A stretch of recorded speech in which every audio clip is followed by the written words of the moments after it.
Sekarang saya bingung lagi. Saya mau tunjuk yang mana ya? Mewakili kaum Mewakili kaum ibu-ibu. Tadi yang di sisi kanan sudah ada 2 orang. Kalau nanti masih ada waktu, saya boleh ambil yang di kanan lagi. Tapi sekarang yang di sisi kiri dulu boleh? Yang mana kira-kira ya? Boleh saya ke ibu dulu? Boleh? Baik. Nanti setelah ibu yang di belakang lagi kita pindah. Silakan ibu. Nama dan dari mana ibu Enggi? Silakan. Assalamualaikum warahmatullahi wabarakatuh. Selamat siang waktu Lombok. Saya Ibu Lana. Saya mungkin mewakili suara ibu-ibu, emak-emak yang punya anak 3 kritis semua. Karena setiap hari tontonan mereka tentang yang ada di YouTube, IG, kemudian TV, harga, dan sebagainya, subsidi yang dipangkas dan semuanya. Ya, sampai anak saya pernah bilang, Bunda, sebenarnya presiden kita yang kemarin perempuan. Namanya Sri Mulyono. Sampai seperti itu marahnya. Maaf ya Pak Rocky ya. Kemudian gantilah presiden baru. Belum lagi 100 hari mereka sudah ribut anak-anak saya. Anak-anak sekarang kita tidak bisa mengatakan 5 ditambah 5 itu 10 atau harga matinya sekian-sekian, tidak bisa. Mereka punya perangkat-perangkat yang namanya AI, ChatGPT, kemudian informasi-informasi dan dibandingkan dengan sejarah-sejarah yang mereka pernah lihat. Mereka bilang, kapan negeri ini dipimpin oleh seorang perempuan, Bun? Karena kita tahu jatuh bangunnya negeri itu bagaimana Bung Rocky? Seorang perempuan. Pembisik-pembisik presiden di masa lalu itu perempuan. Gitu. Kemudian mereka bandingkan dengan pemimpin-pemimpin Eropa yang bertangan besi.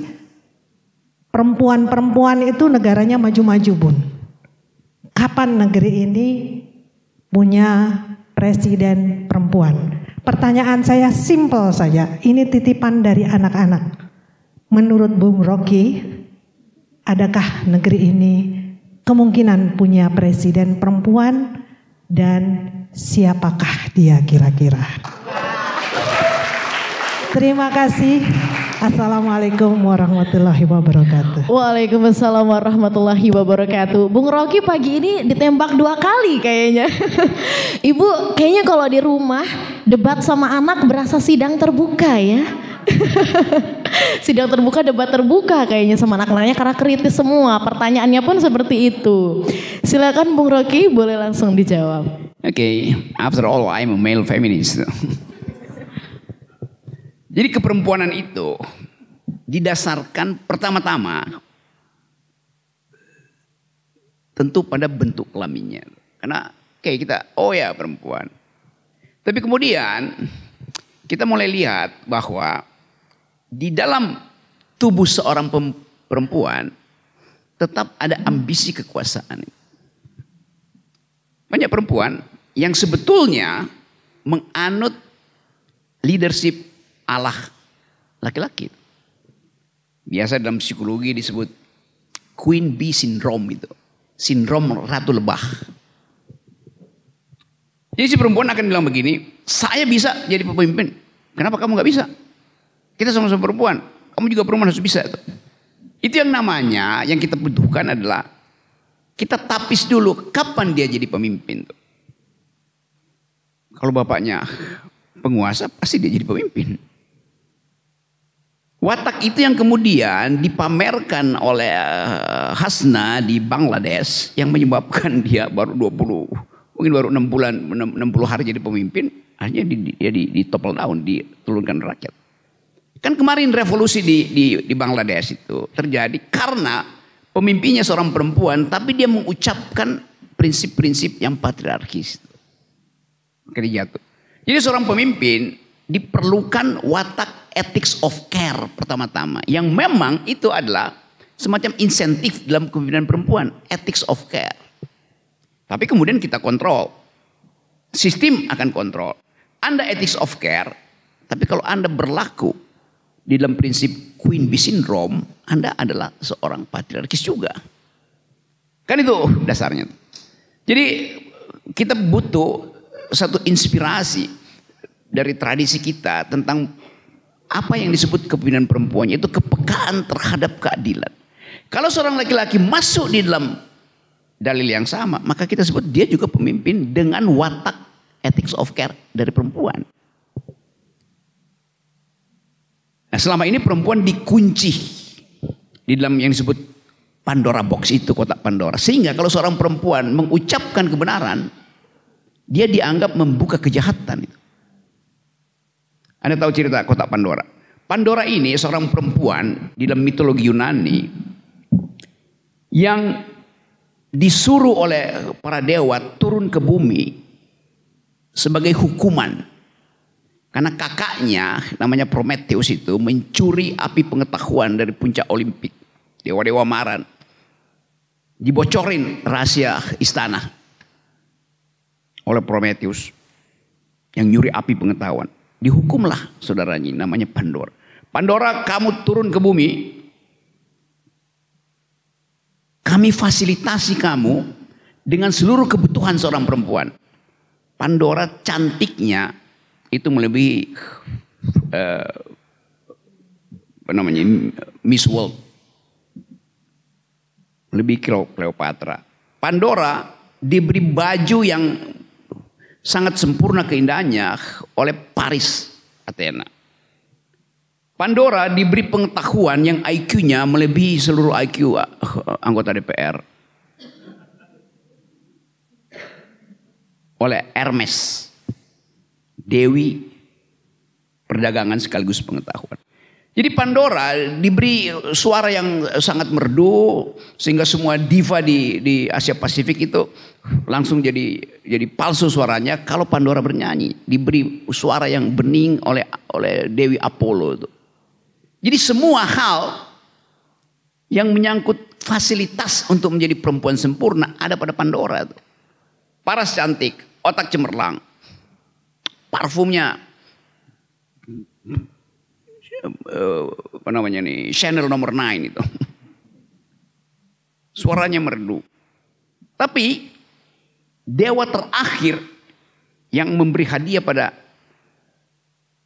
Pandora namanya Zeus. Dia kasih kotak. Pandora, kau udah dapat busana dari Apollo, kau udah dapat suara merdu dari Venus, kau dapat segala macam. Sekarang saya sebagai Don Corleone, kepala para dewa itu, kasih dia kotak ini dan kamu tidak boleh tahu isinya Pandora. Kamu turun ke bumi itu. Terus datanglah Pandora, dia turun ke bumi. Dia mondar-mandir, dia mau turun di Eropa lagi krisis karena Ukraina. Dia pergi ke arah Timur Tengah itu juga lagi mau dievakuasi oleh Trump, Gaza itu. Dia pindah ke Asia Selatan lagi bergolak karena terorisme muncul lagi di situ. Lalu pelan-pelan dia susuri garis khatulistiwa. Tiba-tiba Pandora karena kecerdasannya, dia mulai dengar dari ketinggian 30 feet di atas Pulau Lombok. Kok ada pembicaraan tentang perempuan, feminis, ethics of care. Pandora tergoda untuk mengetahui apa sih sebetulnya. Lalu akhirnya dia putuskan untuk mendarat di Mataram. Dan karena dia adalah makhluk astral, kita nggak bisa lihat. Tapi saya duga dia duduk di depan saya. Saya duga dia duduk di kiri kanan saya. Ketika Pandora mendengarkan pembicaraan tentang keterpurukan perempuan, dia ingat bahwa dia diperintahkan untuk tidak membuka hadiah itu. Dia mulai kuriositas. Kenapa saya nggak boleh buka? Bukankah saya cerdas? Kenapa saya dilarang untuk buka? Dia melihat dewanya itu Zeus, dia laki-laki. Jangan-jangan ada larangan di situ. Jadi Pandora akhirnya memakai kecerdasannya untuk mencurigai kenapa kotak Pandora itu sebagai hadiah tidak boleh dia buka. setelah mendengarkan analisis dari dua teman perempuan saya, kiri kanan dan moderator, akhirnya Pandora bilang, saya mau buka kota itu. Pandora buka kota itu. Di dalam mitologi diterangkan bahwa setelah kota itu dibuka, evil evolves, apa namanya, kejahatan pergi kemana-mana. Maka dituduhlah Pandora ini, karena kamu buka maka kejahatan bertambah di Indonesia. Akibatnya Indonesia jadi gelap karena kelakuan Pandora.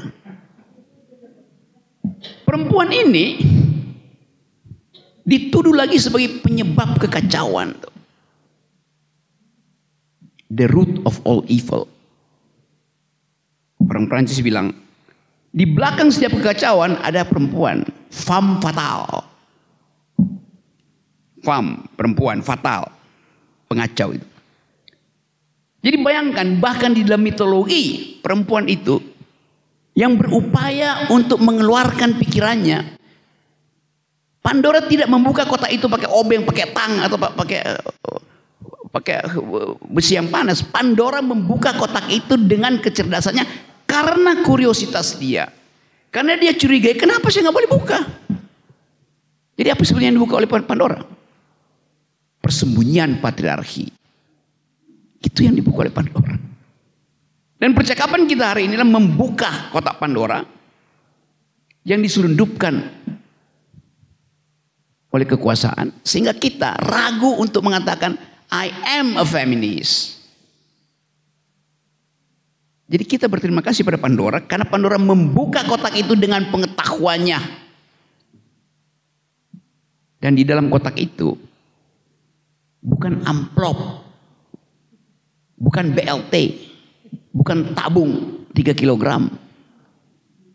Di dalam kotak itu adalah kejahatan patriarkis. Nah, orang sering berhenti pada Pandora, terlalu kurang ajar membuka kotak itu. Kalau kita lanjutkan cerita di balik kotak Pandora, waktu Pandora buka kotak itu, di dasar kotak itu masih ada kertas kecil yang tidak ikut terbit keluar sebagai kekacauan. Tulisannya, only hope remains. Hanya harapan yang bisa menyelamatkan kita. Pembicaraan ini adalah upaya untuk mengatakan bahwa hope remains, masih ada harapan. Assalamualaikum warahmatullahi wabarakatuh. Waalaikumsalam warahmatullahi wabarakatuh.